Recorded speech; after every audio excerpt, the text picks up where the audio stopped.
In this video, we're going to print random numbers to the console with JavaScript. So in order to get a random number, we can type up Math.random, and that'll give us some random number between 0 and 1. If we repeat by pressing the up arrow key, we'll always get a different number, because that's kind of a point of a random function. Alright, so that's all fine and good. But how do we get a number from 0 to 100? Well, that's a really easy thing to achieve. We simply type Math.random and we multiply it by 100. When we do that, we get the same result as we did previously, but this time our number is in double digits, or actually, to be more specific, between 0 and 100. Okay, so let's say we want to put that into a function that we can reuse later on. So let's name our function oneRandomNumber, and we'll give it the same code that we just typed up, which is math.random, and we'll multiply it by 100. You would expect that once we do this and call the function, we're going to get some result back, but actually nothing happens.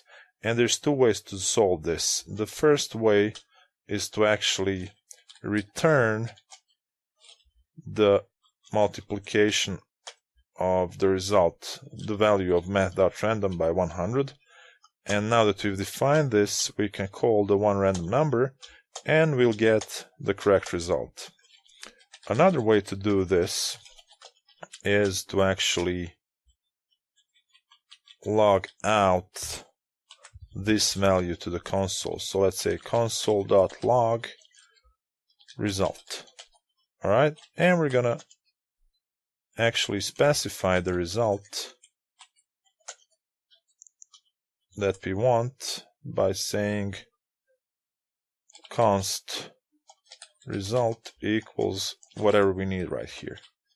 Alright, so now that we've defined this, we can just say oneRandomNumber and it'll work.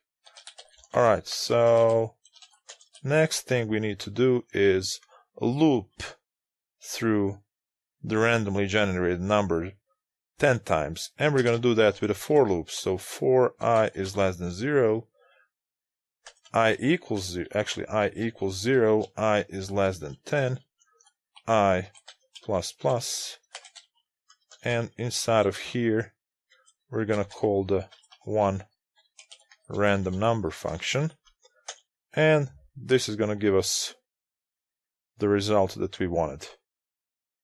Alright, so let's now repeat the process inside the CodePen so we can save this CodePen and reuse it later if we need to. Alright, so let's type up the full code for this example. I'll type function oneRandomNumber, and here I'll type console.log math.random times 100. Alright, so next I'll do a for loop for I equals 0, I is less than 10, I plus plus, and here I'll type oneRandomNumber, and we'll get the same result, only this time we've got this handy little console provided by CodePen, so we don't have to actually open the DevTools inside our browser, and we get the result that we want. So if we clear the console, click Save, once we do, it should generate this thing right here. So let's just make sure it's updated, and here it is. Sometimes it takes a while, but it works pretty easy.